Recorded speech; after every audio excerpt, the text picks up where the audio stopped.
जय श्री राम दोस्तों, मैं केशवर पाल आज फिर एक नई वीडियो के साथ आपके सेवा में हाजिर हुआ हूँ। दोस्तों, हमारे एक मित्र हैं, इनका कमेंट है कि मैं संपूर्ण सृष्टि रचना बताऊं। तो आज के वीडियो में हम संपूर्ण सृष्टि रचना बताएंगे। इससे पहले थोड़ा सा हम रामपाल जी की एक क्लिप को सुना देते हैं। आप इस क्लिप को ध्यान से सुनिए, फिर आगे हम आपको सृष्टि रचना बताते हैं।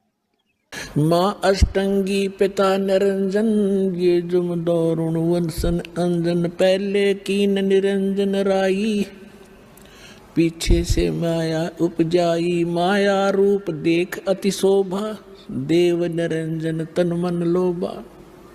देवी को तुरंत धर खाए, पेट से देवी करी पुकारा। हे साहिब मेरा करो उभारा, टेर सुनी तब ता हम आए। अष्टंगी के बंद छुड़वाए।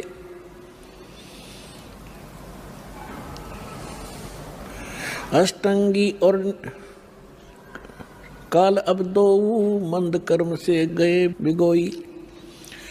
धर्मराय की ने भोग विलासा, माया को रही तब आशा। तीन पुत्र अष्टंगी जाए, ब्रह्मा विष्णु शिव नाम। सुन रहे थे। इनके इस गाने का मेन अर्थ यह है कि एक कोई काल होता है, उसको इनके जो कबीर नामक परमात्मा होते हैं उसको पैदा करते हैं, फिर एक अष्टंगी नामक पुत्री पैदा करते हैं, और अष्टंगी और काल का जो है मिलाप हो जाता है, और उससे जो है ब्रह्मा विष्णु महेश पैदा होते हैं। इनके गाने का यही भाव है। तो दोस्तों, जो लोग पहले से गीता वेद पुराण देवी देवताओं से जलते थे, जब रामपाल जी के इस गाने को सुने तो उनको बहुत अच्छा लगा और रामपाल जी की गोल में जाकर मिल गए और रामपाल जी के शिष्य हो गए। लेकिन जो लोग पहले से गीता वेद पुराण को मानते थे, ब्रह्मा विष्णु महेश को मानते थे, माता दुर्गा को मानते थे, उनको जब रामपाल जी ने ऐसा गाया तो इसको सुन करके बुरा लगा और वे लोग रामपाल जी से नफरत करने लगे।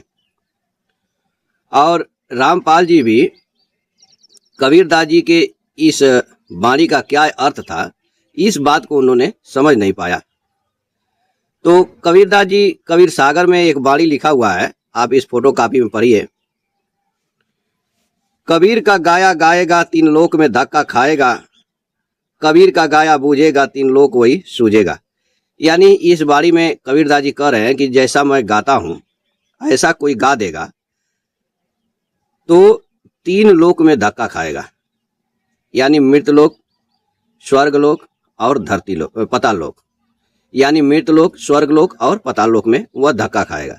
लेकिन मेरी बात को अगर बुझ जाएगा तो वह इन तीनों लोकों का असली अर्थ समझ जाएगा कि ये तीन लोक है क्या। जैसे कबीरदास जी की एक वाणी है, कबीरदास की उल्टी बानी बरसे कम्मल भीगे पानी। आप संसार में देखते होंगे कि जब बारिश होता है तो बारिश के पानी से कम्मल भीगता है, लेकिन कबीरदास जी कह रहे हैं कि कबीरदास की उल्टी बानी बरसे कम्मल भीगे पानी। यानी कबीरदास जी का जो है कम्मल बरस रहा है और पानी भीग रहा है।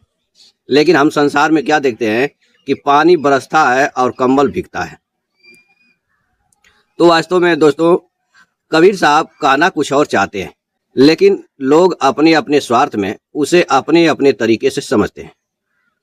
जैसे कम्बल वाले उदाहरण में कबीर साहब क्या कह रहे हैं कि लोग संसार में खोजते हैं, किसी भी वस्तु को संसार में खोजते हैं, लेकिन कोई अपने अंदर नहीं खोजता है।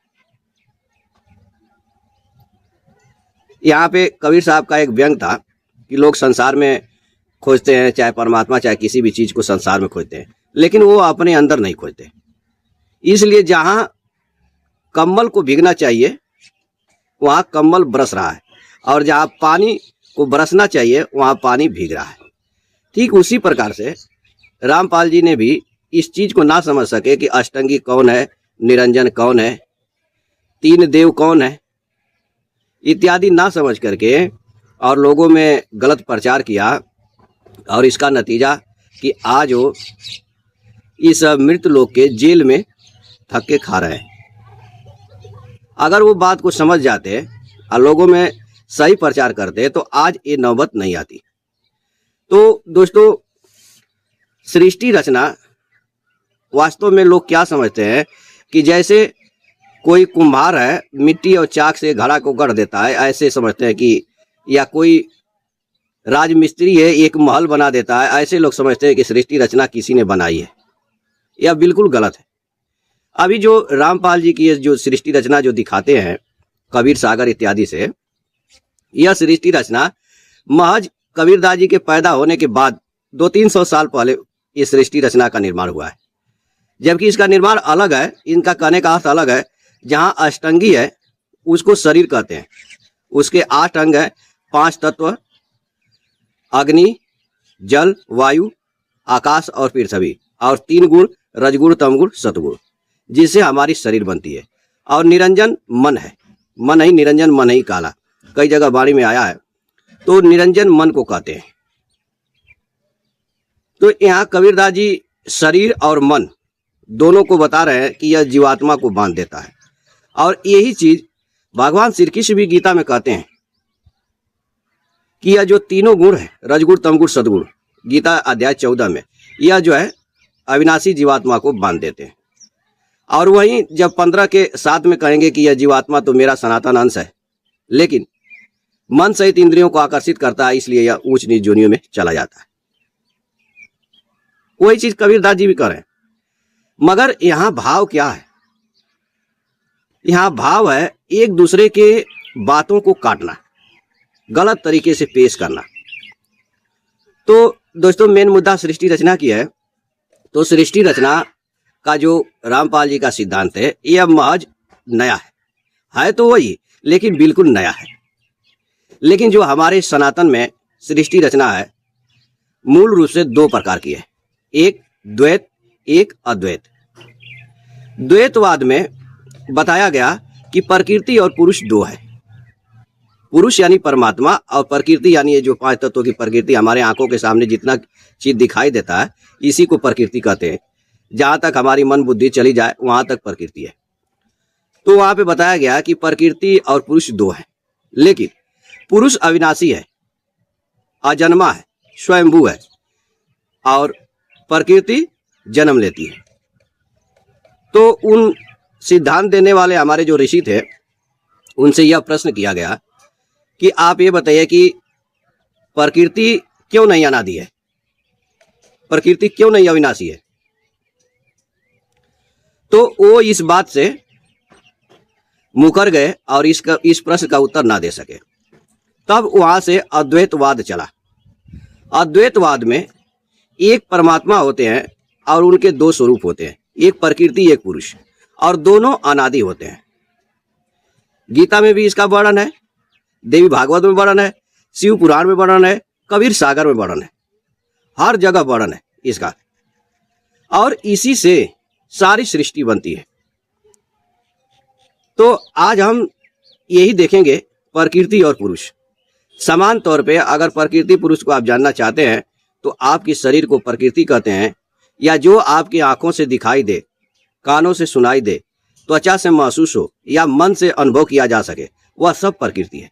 उसी को माया, प्रकृति इत्यादि सारे नाम उसी के हैं। और इसमें जो चेतन है, इसको, ये जड़ प्रकृति है, लेकिन इसको जो चेतन करता है, जैसे हमारी शरीर जड़ प्रकृति से ही बना है, 5 तत्व से ही हमारी शरीर बनी है, लेकिन इसको चेतन में किया है जीव, उसी को पुरुष कहते हैं। और ये पुरुष और प्रकृति दोनों परमात्मा के अंश हैं। एक ही परमात्मा से के ये 2 भाग हैं। और ये किस लिए है? सृष्टि करने के लिए। तो सबसे मान्य अद्वैतवाद है। अद्वैतवाद में ही हमारा शिव पुराण आता है, देवी भागवत आता है, गीता आता है, कबीर सागर आता है, इत्यादि जो भी ग्रंथ हैं सारे अद्वैतवाद का ही वर्णन करते हैं।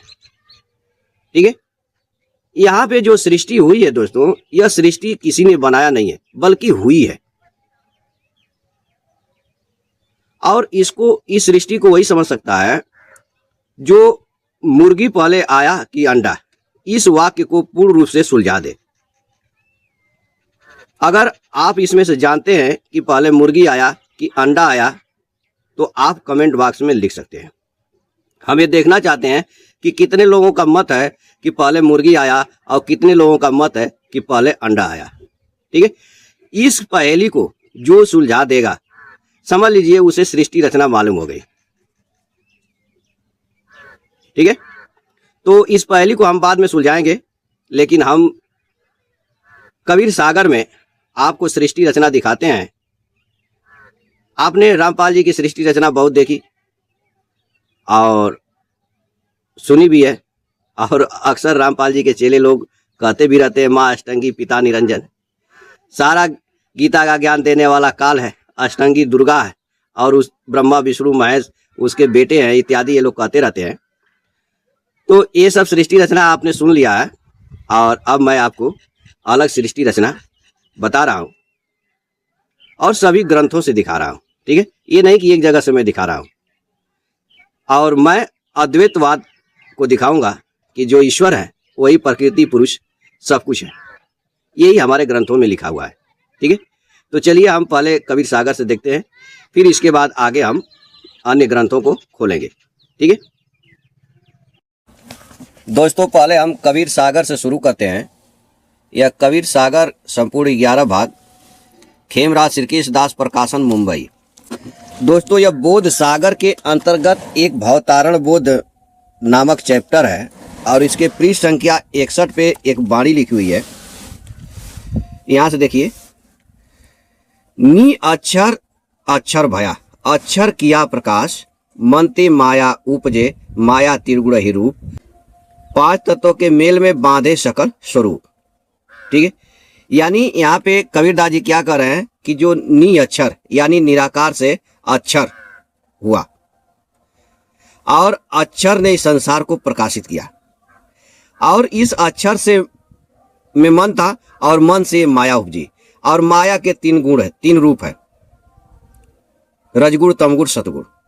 यही जो है 5 तत्वों का मेल बनाया यानी महल बनाया, और उसमें इस जीव को जो अक्षर था इसको बांध दिया। ठीक है, यह वाणी थोड़ा सा अड़बड़ लग रही है आपको, तो यह वाणी ऐसे है कि नी अक्षर से अक्षर भया, अक्षर किया प्रकाश, अक्षर से मन उपजा, सुन संत धर्मदास, मन से माया उपजी, माया के 3 रूप, 5 तत्वों के महल में बांधा सकल स्वरूप। ठीक है,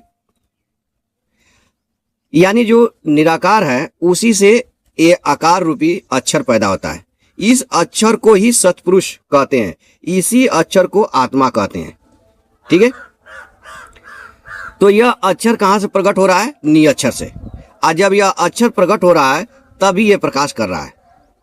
ठीक है, अब अक्षर को ही सत्पुरुष कहते हैं, यह चीज हम आपको दिखा देते हैं। इसमें यह देखिए, अमर मूल का 262 पृष्ठ है। नहीं कबीर नहीं धर्मदासा, अक्षर एक सकल घटवासा, सत्य पुरुष वाही सो कहिए, आदि अंत अक्षर गई रहिए। यानी सत्पुरुष किसको कहते हैं? अक्षर को, जो सभी घटों में वास कर रही है। ठीक है, अगर आप गीता पढ़ेंगे तो भगवान श्री कृष्ण भी इसी को अक्षर को आत्मा कहते हैं, और स्वयं कहेंगे 10 के 20 में कि मैं हर प्राणियों के हृदय में स्थित आत्मा हूं। और यहाँ पर भी कहा गया है कि सत्पुरुष धर्मदास और कबीर नहीं है, बल्कि एक अक्षर है जो सब में वास करती है, उसी को सत्पुरुष कहा जाता है। वही आदि भी है, वही अंत भी है। अक्षर मूल और सब डारा, शाख रमैनी पत्र पसारा। अक्षर मूल है, ये संसार का जड़ है, और सब डार पात है। ठीक है, कथा जो कई कई ज्ञान सुनावा, यही भांति संसार बुझावा। यहाँ कबीरदास जी कह रहे हैं कि मैंने यही भांति जो है संसार को बुझाया कि एक अक्षर जो सभी घटों में वास कर रही है वही सत्पुरुष है। बाकिया तो यहाँ पे सब डार पात की तरह से फैले हुए हैं, जीव जंतु जो भी दिखाई दे रहे, लेकिन सब में एक अक्षर, एक परमात्मा, एक आत्मा सब में वास करती है। जिन बूझा तीन धोखा माना, सकल बात मिथ्या कर जाना। लेकिन कह रहे हैं कि जिसने इस बात को बूझा वह क्या कहा कि कबीरदास जी धोखा कर रहे हैं और सारी मेरी बात को मिथ्या माना। ठीक है, तो यहाँ पे दोस्तों जो अक्षर है वह सभी घटों में वास करती है, वही निराकार परमात्मा से वो अक्षर प्रकट होती है। ठीक है, उसी को सत्पुरुष कहते हैं। सत्पुरुष यह नहीं कि वह सतलोक में बैठा हुआ कोई व्यक्ति है जो मानव सदृश है, जैसे रामपाल जी कहते रहते हैं। तो अब यहाँ पे आपको पता चल गया कि अक्षर कोई सत्पुरुष कहते हैं। और आगे मैं इसी कवि सागर में दिखाता हूँ आपको। यह अमरमूल का 266 पृष्ठ है। और एक बार सतपुरुष और कबीरदास जी की बात हो रही है, तो क्या कर रहे हैं यहाँ पे, यह बात धर्मदास से कबीरदास जी कह रहे हैं कि एक समय सतलोक रहिया, सत्य पुरुष एक मोशन कहिया। कह रहे हैं कि एक समय मैं सतलोक में था तो सतपुरुष ने मुझसे एक बात कही। क्या कही? हे कबीर, हम तुम है एका, दूजा भाव मति राखो ठेका। हम तुम एक ही हैं, दूसरा भाव मत राखो। सूर्त स्वरूप तुम्हारा भाई, शब्द रूप हम ही निर्माई। तुम सूरत हो और मैं शब्द हूँ। सूरत शब्द निकट एक भाखा, पर्दा अंतर कछु नहीं राखा। ब्रह्म स्वरूप मोहि कर जानो, केवल ब्रह्म स्वरूप बखानो। ठीक है, जो ब्रह्म काल काल रामपाल जी कहते रहते हैं, वो कह रहे हैं कि मैं हूँ और केवल ब्रह्म ही है, ऐसा तुम जान लो। शब्द मोहि एक सूरत उत्पानी, सो मोह को तुम निश्चय जानी। धर्म राह है मेरो अंसा, जो निश जानऊ हमरो बंसा। अब रामपाल जी क्या धर्मराय यानी काल काल दिखाकर लोगों को भ्रमित करते रहते हैं। तो यहाँ सतपुरुष कह रहे हैं कि वो मेरे ही अंश का है, मेरा ही है वो, और जो इसको जानता है वही हमारे वंश का है। और जो ये जानता है कि नहीं धर्मराय कोई दूसरा है, वो मारने वाला है, और कबीर सतपुरुष कोई दूसरा है जो बचाने वाला है, तो मेरे वंश का नहीं हो सकता। आगे करे, आदि भवानी रूप बनावा, तामे निश्चय जाय समावा। मैंने आदि भवानी रूप बनाया यानी शरीर बनाया और उसमें जाकर मैं समा गया। 3 गुण है मोर प्रकाशा, 5 तत्व में मोर निवासा। और मैं ही, ये सतपुरुष कह रहे हैं कि मैं ही 5 तत्वों में निवास करता हूँ। तीनों गुणों यानी रजगुण तमगुण सतगुण को मैं ही प्रकाशित करता हूँ। जीव रूप कियो हम भाई, आत्म रूप जो हम ही बनाई। ठीक है, सतपुरुष कह रहे हैं कि मैं जीव के रूप में भी हूँ और आत्मा के रूप में भी मैं हूँ। 5 तत्व प्रकट हम कीना, नीचे वास तहाँ हम लीना। मैंने 5 तत्व प्रकट किया और उसमें वास ले लिया, यानी शरीर बनाया और शरीर में निवास किया। आप ही सो सब रूप अवतारा, राम कृष्ण प्रकट संसारा। ये जितने भी रूप है, जितने भी अवतार है, वो मेरे ही हैं। और राम कृष्ण इस संसार में जो प्रकट हुए हैं, जो अवतार लिए, वो मेरा ही रूप था। यह सब रूप मोर है साचा, इन्हीं चिन्ह यम सो बाचा। कह रहे हैं कि यदि काल से बचना चाहते हो, जन्म मृत्यु से बचना चाहते हो, तो इन सब रूपों को चिन्ह जाओ कि यह सब रूप मेरे ही है। यम माही है मोरो रूपा, सब पृथ्वी मोर स्वरूपा। यम यानी काल का स्वरूप है मेरा रूप, मैं ही सबको खा जाता हूँ। आया सारा संसार, पृथ्वी जो सारी पृथ्वी है, वो मेरे ही रूप है। ठीक है, 84 लाख जोनी किन्ना, आप वास जोनी मालिना। मैंने 84 लाख जोनियाँ की और सब में वास करता हूँ। हमसे दूसरा नहीं कोई, भर्म माई सब रहे समाई। मुझे छोड़ करके कोई दूसरा नहीं है। ये कौन कह रहे हैं? सतपुरुष कह रहे हैं। किससे कह रहे हैं? कबीरदास जी से कह रहे हैं। भर्म रूप हम ही निर्माई, भर्म रूप हम सृष्टि बनाई, भर्म माई सब रहे समाई। सुर नर मुनि यच्छ पारा, राच सृष्टि भर्म व्यवहारा। तो इस बात, तो यहाँ पे कबीर सागर ने यह सिद्ध कर दिया दोस्तों कि जो निर्गुण निराकार है, उसी का जो अक्षर है, उसी जो निर्गुण निराकार है वही अक्षर के रूप में प्रकट होता है। उसी अक्षर को सतपुरुष कहते हैं। वही अक्षर राम कृष्ण जीव, ये जितनी भी 84 लाख जोनियाँ हैं, चाहे उनको धर्मराय कहो, चाहे अष्टंगी दुर्गा कहो, चाहे काल कहो, चाहे कुछ भी कहो, सब वही है। कौन? अक्षर। ठीक है, सतपुरुष। कबीर सागर यहाँ पे यह बात सिद्ध किया दोस्तों कि एक सतपुरुष ही सब कुछ है। ठीक है, अब हम सदग्रंथ साहिब में आपको यही चीज दिखाते हैं कि वहां पर भी यही चीज लिखा हुआ है। ठीक है, यह देखिए श्री सदगुरु ग्रंथ साहिब है और इसके जो लेखक हैं ये गरीबदास जी महाराज हैं। और इसी ग्रंथ का पाठ करा के रामपाल जी अपने आश्रम में 25,000 रुपया लेते हैं।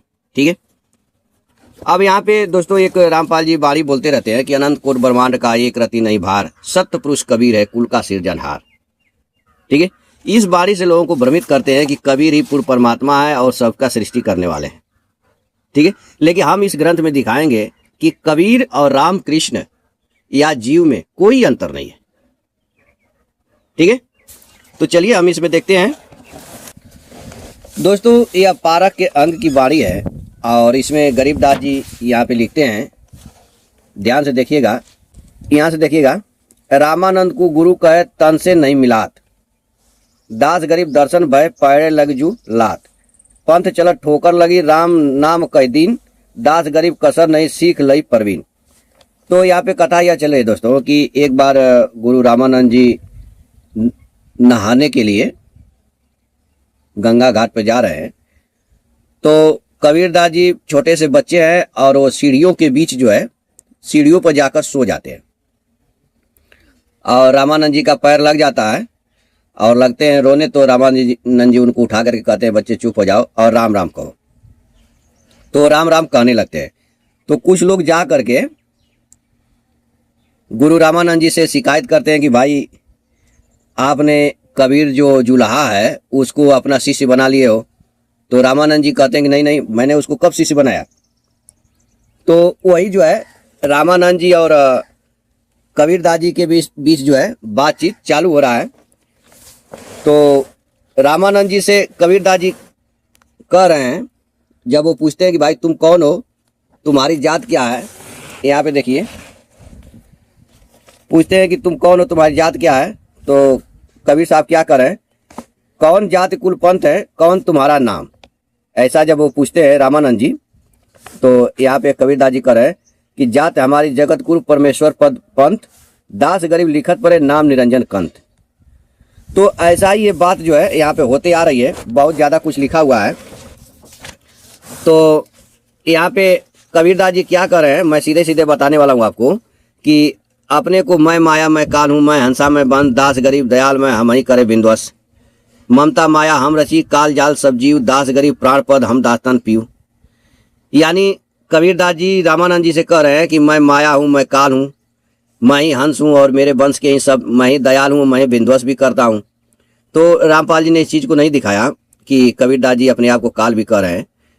तो यहाँ पे कबीरदास जी अपने आप को कह रहे हैं काल मैं हूँ, मैं माया, सब कुछ अपने आप को बता रहे हैं। आगे लिख रहे हैं कि सुनी रामानंद राम मैं बामन नरसिंह, यानी अपने आप को भी राम बामन नरसिंह इत्यादि जो भगवान के अवतार हुए थे, स्वयं कबीरदास जी कह रहे हैं कि वो मैं ही हूँ। और यहाँ पे लिख रहे हैं कि दास गरीब कली कली हम ही कृष्ण अभंग, कह रहे हैं कि वो कृष्ण अभंग मैं स्वयं हूँ।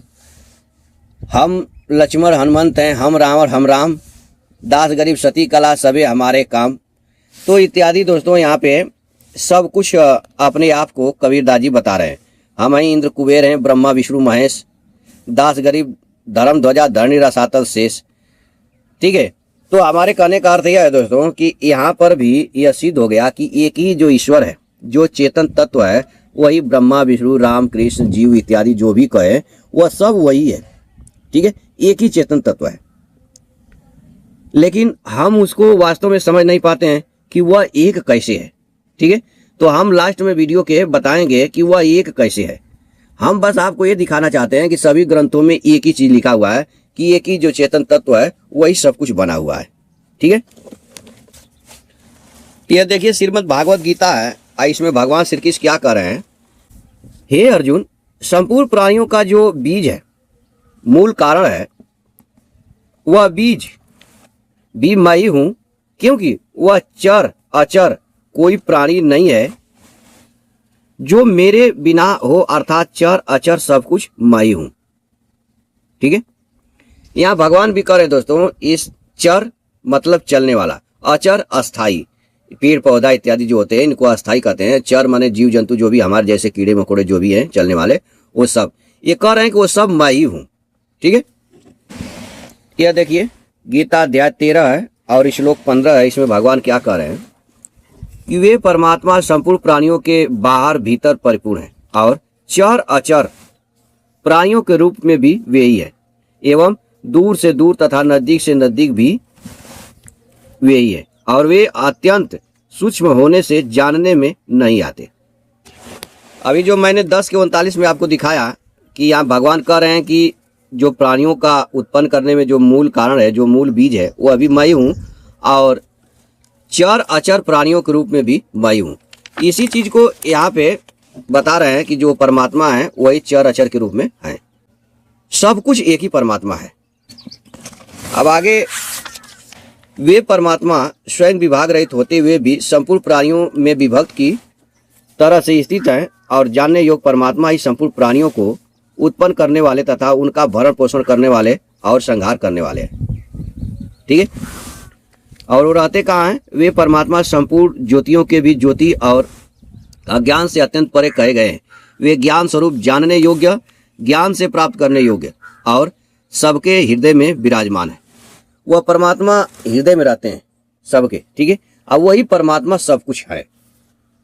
अब कोई ये कहे कि भाई जीव को परमात्मा कैसे कहा गया है, तो हम इसी गीता में आपको दिखाते हैं अभी कि जीव ही परमात्मा है। अब यहाँ पे देखिए, यह गीता का 13वें अध्याय का 19-20 श्लोक है। इसमें प्रकृति और पुरुष दोनों को तुम अनादि समझो और विकारों को तथा गुणों को भी प्रकृति से ही उत्पन्न समझो। कार्य और कारण के द्वारा करने वाली क्रियाओं को उत्पन्न करने में प्रकृति हेतु कही जाती है और सुख दुख के भोक्तापन में पुरुष हेतु कहा जाता है। ठीक है, यानी यहाँ पे जो है प्रकृति हमारी शरीर है और पुरुष इसमें जो है हमारा जीवात्मा है। शरीर ही कोई कार्य करती है दोस्तों। और जैसे मान लीजिए कि आपके मन किया, खूब छक के भोजन किए आप, और भोजन ज़्यादा कर लिया आवश्यकता से और पेट में दर्द होने लगा, तो परेशान कौन होगा? जीव होगा। जीव को सुख दुख महसूस होगा। ठीक है, लेकिन खाना खाने का गुण जो है शरीर के अंदर है। तो यहाँ पे ऐसे समझना चाहिए। और आगे हम आपको बताते हैं,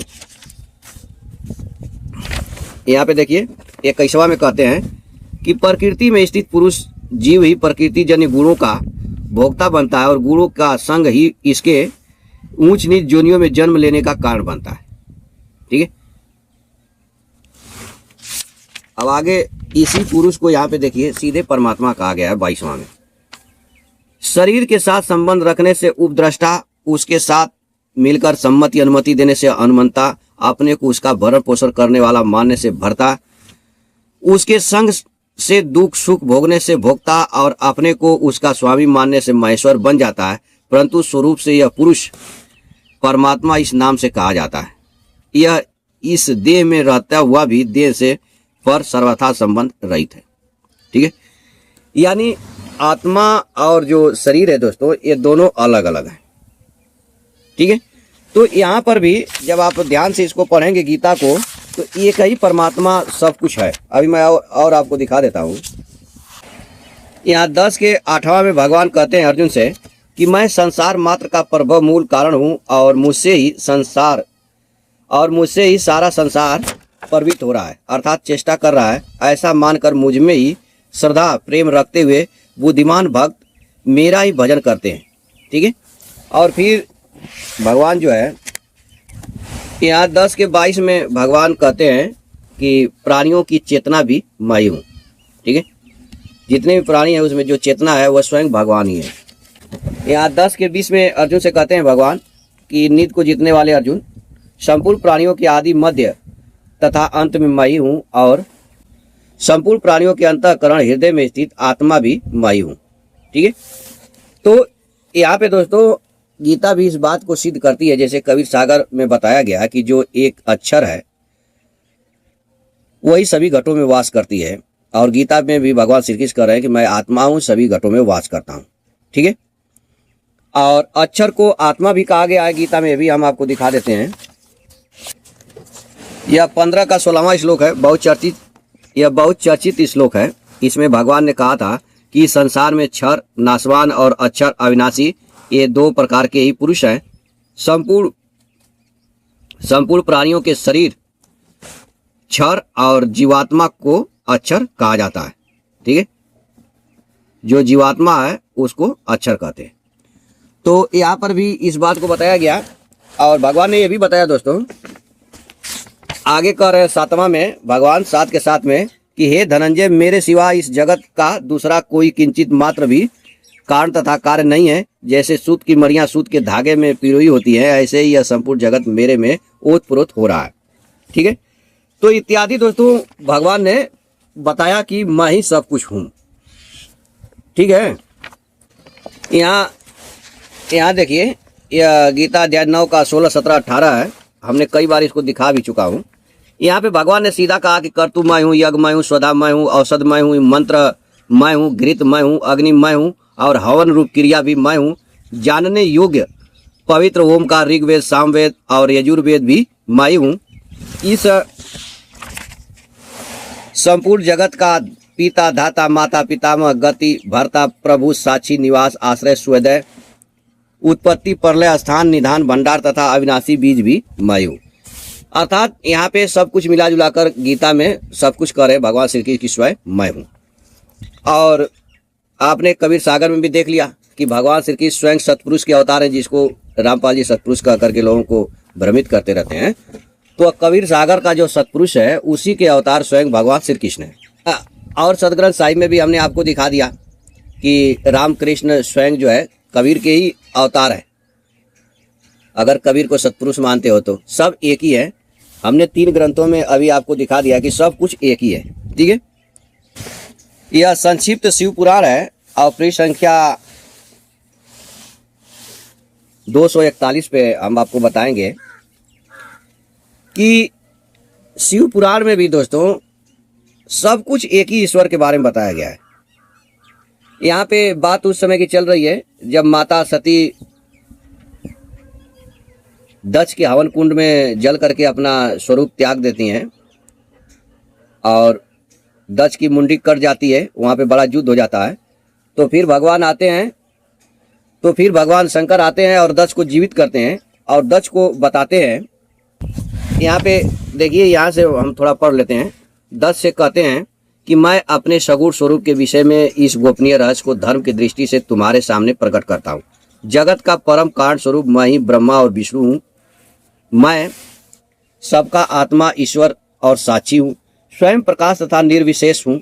मुने अपनी त्रिगुणात्मिका माया को स्वीकार करके मैं ही जगत की सृष्टि, पालन और संहार करता हुआ उन क्रियाओं के अनुरूप ब्रह्मा, विष्णु और रुद्र नाम धारण करता हूँ।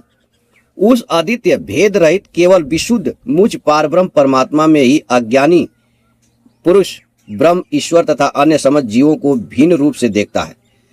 यानी यहाँ पे कह रहे हैं, यानी यहाँ पे भगवान शंकर कह रहे हैं कि जो अज्ञानी पुरुष होते हैं वही पारब्रह्म परमात्मा से भिन्न ब्रह्म, ईश्वर और जीव को देखते हैं। जैसे मनुष्य अपने सिर और हाथ आदि अंगों में ये मुझसे भिन्न है, ऐसी प्रक्रिया बुद्धि कभी नहीं करता, उसी तरह मेरा भक्त प्राणी मात्र में मुझसे भिन्नता नहीं देखता। ठीक है, दक्ष मैं, ब्रह्मा और विष्णु तीनों स्वरूपतः एक ही है तथा हम ही संपूर्ण जीव रूप भी है। ऐसा समझकर जो हम तीनों देवताओं में भेद नहीं देखता वही शांति प्राप्त करता है। जो नराधम हम तीनों देवताओं में भेद बुद्धि रखता है वह निश्चय ही जब तक चंद्रमा और तारे रहते हैं तब तक नरकों में निवास करता है। तो यहाँ पर भी दोस्तों यह बताया गया कि जो ईश्वर है, जो परमात्मा है शिव पुराण के, वही जीव रूप में है, वही ब्रह्मा, विष्णु इत्यादि सारे रूपों में वही है। ठीक है, यह देखिए विष्णु पुराण और 14 पृष्ठ है। इसमें बहुत कुछ लिखा है दोस्तों, स्वयं से भी पढ़ सकते हैं, लेकिन हम आपको मूल रूप से हम ये दिखा देते हैं। एक ही परमात्मा सब कुछ होता है। ठीक है, वह एक ही भगवान जनार्दन जगत की सृष्टि, स्थिति और संहार के लिए ब्रह्मा, विष्णु और शिव इन 3 संज्ञाओं को धारण करते हैं। वे प्रभु विष्णु सृष्टा ब्रह्मा होकर अपनी सृष्टि करते, पालक विष्णु होकर पाल्य रूप अपना ही पालन करते हैं और अंत में स्वयं ही संहारक शिव तथा स्वयं ही उपसंगत लीन होते हैं। पृथ्वी, जल, तेज, वायु और आकाश तथा समस्त इंद्रियां और अंतःकरण आदि जितना जगत है सब पुरुष रूप है और क्योंकि वह अव्यय विष्णु ही विश्व रूप है, सब भूतों के अंतरात्मा है, इसलिए ब्रह्मादि प्राणियों में स्थित सर्गादिक भी उन्हीं के उपकारक है। अर्थात जिस प्रकार ऋतुजों द्वारा किया हुआ हवन यजमान का उपकारक होता है, उसी तरह परमात्मा के रचे हुए समस्त प्राणियों द्वारा होने वाली सृष्टि भी उन्हीं की उपकारक है। वे सर्व स्वरूप श्रेष्ठ, वरदायक और वर्णीय, प्रार्थना के योग्य भगवान विष्णु ही ब्रह्मा आदि अवस्थाओं द्वारा रचने वाले हैं। वे ही रचे जाते हैं, वे ही पालते हैं, वे ही पालित होते हैं तथा वे ही संहार करते हैं और स्वयं ही संगत होते हैं। ठीक है, यानी एक जो परमात्मा है दोस्तों, वही अपनी ही सृष्टि करता है, अपना ही पालन करता है और अपना ही संहार भी करता है। यहाँ कोई दूसरा नहीं आता। ठीक है, यहाँ पर भी यह सिद्ध हुआ, विष्णु पुराण में भी बताया गया कि सब कुछ एक ही परमात्मा है, अन्य कुछ भी नहीं है। ठीक है, यह देखिए देवी भागवत है और संस्कृत हिंदी दोनों वाला है। 7म स्कंद है, 33 अध्याय है और पृष्ठ संख्या 178 पे जब देवी जी जो है जब देवी जी हिमालय को उपदेश दे रही हैं तो क्या कर रही हैं, यहाँ पे ध्यान से देखिए। हे धरणीधर, यह समग्र जगत मुझ में ओतप्रोत है। मैं ईश्वर हूँ, मैं सूत्रात्मा हूँ तथा मैं ही विराट आत्मा हूँ। मैं ही ब्रह्मा विष्णु तथा रुद्र हूँ, गौरी ब्राह्मी वैष्णवी भी मैं ही हूँ। अब यहाँ पे देखिए, कल्पना कीजिए कि ब्रह्मा जी की पत्नी का नाम ब्राह्मी है और विष्णु भगवान की पत्नी का नाम वैष्णवी, जिन्हें लक्ष्मी भी कहा जाता है और इन्हें सरस्वती भी कहा जाता है। और ये रुद्र जो है इनकी पत्नी है गौरी। तो एक जो देवी है वो कैसे कह सकती है कि मैं ही ब्रह्मा विष्णु महेश भी हूँ और मैं ही गौरी पार्वती लक्ष्मी भी हूँ? विचार कीजिए यहाँ पे। तो ये सब दोस्तों बहुत गहन विचार के बाद आपको समझ में आएगा कि स्वयं एक ही ईश्वर सब कुछ बना हुआ है। ठीक है, आगे कहती हैं कि मैं ही सूर्य हूँ, मैं ही चंद्रमा हूँ, मैं ही तारे हूँ, मैं ही पशु पक्षी आदि भी मेरे ही स्वरूप है। यहाँ पे देखिए कह रहे हैं कि मैं ही सूर्य हूँ, मैं ही चंद्रमा हूँ और तारे भी मैं ही हूँ, पशु पक्षी आदि भी मेरे ही स्वरूप है। चंडाल, तस्कर, व्याध, क्रूर कर्म करने वाला, सत कर्म करने वाला तथा महान पुरुष ये सब मैं ही हूँ। स्त्री, पुरुष तथा नपुंसक के रूप में मैं ही हूँ, इसमें कोई संशय नहीं है। ठीक है, तो देवी जी भी अपने आप को ही सब कुछ कह रही है। और देवी जी ऐसा क्यों कर रही हैं, यहाँ पे 290 पृष्ठ पे लिखा गया है कि सृष्टि के लिए योग माया का आश्रय लेकर परमात्मा दो रूपों में विभक्त हो गए, जिनका दशरार्थ भाग पुरुष और वामार्थ भाग प्रकृति कहा जाता है।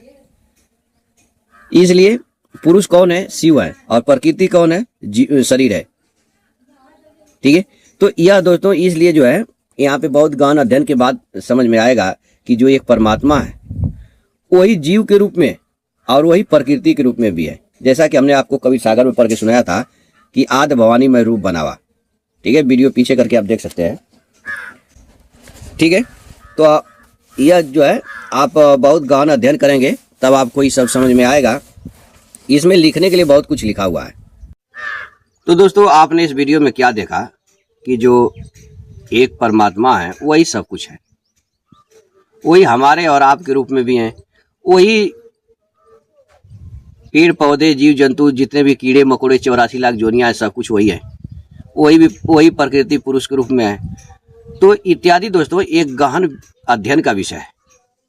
और ऐसी बात आपके अंदर जब आएगी जब आप तत्व को समझ जाएंगे कि वो कैसे है। मेन मुद्दा यह है कि वो कैसे ही सब कुछ परमात्मा कैसे है।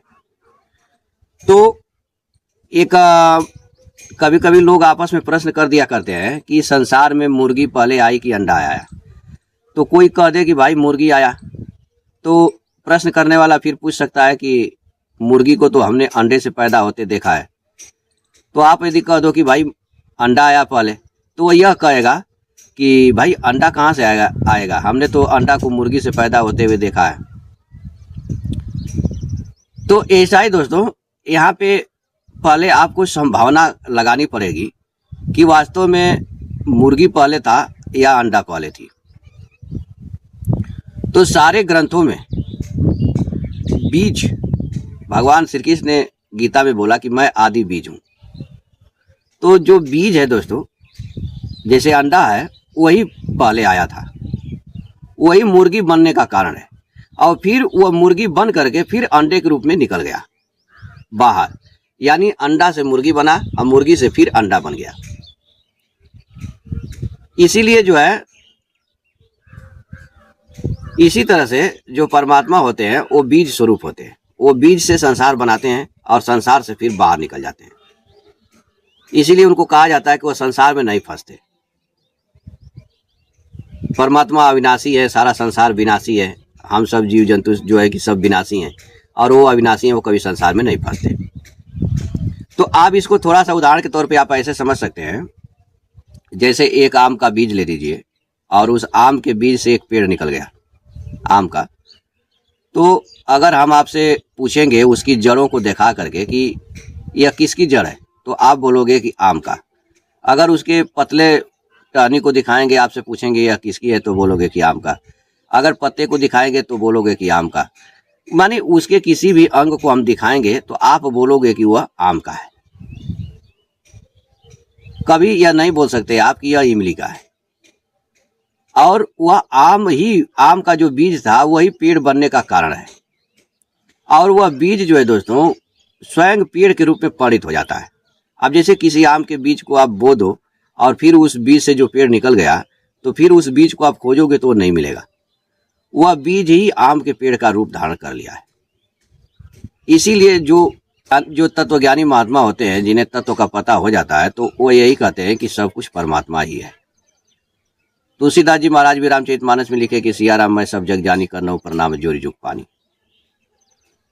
तो यही है, मतलब एक ईश्वर ही सब कुछ है। ठीक है, ईश्वर एक बीज स्वरूप है, बीज है, और ये सारा जगत उसका पेड़ स्वरूप है। अब जैसे आम के बीज से पेड़ बन गया और फिर वो पेड़ जो है, फिर उस पेड़ से आम का बीज बन के अलग निकल जाता है और फिर अनंत पेड़ बनाता है, अनंत से कितने बनाता चला जाता है, यानी एक बीज से कितना पेड़ बनता चला जाएगा इसका कोई गिनती नहीं है। इसीलिए जो है भगवान के अनंत ब्रह्मांड कहे जाते हैं। जैसे एक बीज का एक जो पेड़ बना तो उसको समझिए एक ब्रह्मांड है, और फिर उससे अनंत बीज बन करके अनंत पेड़ बनाएंगे तो अनंत ब्रह्मांड हो जाएगा। और जैसे इसमें पेड़ के अंदर जड़ें होती हैं, उसके अंदर मोटी डाल होती है, पतली डाल होती है, पत्ते होते हैं इत्यादि, जो उसके अंग होते हैं अलग अलग, वैसा ही यहाँ पे जीव जंतु जो भी है, देवी देवता, सब उसके अलग अलग अंग है, लेकिन सब कुछ उसी बीज के हैं। ठीक है, जैसे पेड़ के सारे अंग उस बीज के ही होते हैं, वैसा ही यहाँ पे जितने भी देवी देवता, 84 लाख जोनिया, जीव जंतु जो भी है, सब उसी परमात्मा के हैं। और जो ऐसा जान जाता है वह मुक्त हो जाता है, और जो अलग अलग जानता है वह कभी मुक्त नहीं होगा। जैसा कि शिव पुराण में भी हमने आपको पढ़ के सुनाया, ऐसा ही गीता में भगवान श्री कृष्ण भी बोलते हैं कि जो कामी मनुष्य होते हैं वो बच जाते हैं और निष्कामी मुक्त हो जाते हैं। अब सवाल यह है दोस्तों कि स्वर्ग नरक या भक्ति भजन हम किस लिए करते हैं? तो ये सारे प्राणी अपने स्वार्थ के लिए करते हैं। किसी को सतलोक में जाना है तो वह रामपाल जी के मंत्र को रटता है, लेकिन वास्तव में सतलोक कहाँ है? किसने देखा है आंखों से? किसको रामपाल जी ने दिखाया है ले जा करके? तो इत्यादि दोस्तों, यहाँ पे बहुत व्यापक भ्रम है। इन सारे भ्रमों को आप तभी त्याग सकते हैं जब सबको एक मानेंगे, और एक मान करके सारे भ्रम को त्याग देंगे और आप स्वयं मुक्त हो जाएंगे। आप कभी, मैं समय मिलेगा तो अष्टावर गीता बताऊंगा, पढ़ के दिखाऊंगा आपको। वहाँ पर स्वयं जो है अष्टावक्र जी जनक जी को यही कह रहे हैं कि जिसको तुम खोज रहे हो स्वयं तुम ही हो। और गीता भी यही सिद्ध कर दी दोस्तों कि भगवान श्री कृष्ण ने सिद्ध कर दिया कि सब कुछ मैं ही हूँ। तो जब सब कुछ भगवान ही है तो स्वर्ग नरक में कौन जाएगा? भगवान ही जाएंगे, हमको कौन सा चिंता है। अब जैसे भगवान श्री कृष्ण ने गीता में विभूतियाँ बताते समय अर्जुन को बताए कि मैं हरण करने वालों में मृत्यु हूँ। अब भगवान की इतनी दया है दोस्तों कि जैसे हमें पिछला जन्म में क्या हुआ है, क्या नहीं हुआ है मेरे साथ, ये हमको पता नहीं। जब हर व्यक्ति की मृत्यु होती है तो उसके सारे ज्ञान विज्ञान को भगवान हरण कर लेते हैं। तो इस नाते से भी हमें किसी भी प्रकार से स्वर्ग नरक इत्यादि के चक्कर में नहीं पड़ना चाहिए। हमें अपने चरित्रों को सुधारना चाहिए, गलत जो कर्म है उसका त्याग करना चाहिए, और सब भगवान को एक भगवान मान करके भजन करना चाहिए। ये नहीं कि तुम्हारा वाला बड़ा है, मेरा वाला छोटा है, मेरा वाला बड़ा है, तुम्हारा वाला छोटा है। यहाँ पे कोई बड़ा छोटा नहीं है, सब एक है। इसलिए सबको एक मान करके भजन करें। और कहने के लिए बहुत कुछ है, लेकिन हम अपनी वाणी को यहीं विराम देते हैं। वीडियो आपको कैसी लगी आप कमेंट बॉक्स में जरूर लिखिएगा। ठीक है, तो आज के लिए इतना ही, फिर मिलेंगे नेक्स्ट वीडियो में। तब तक के लिए जय सीताराम।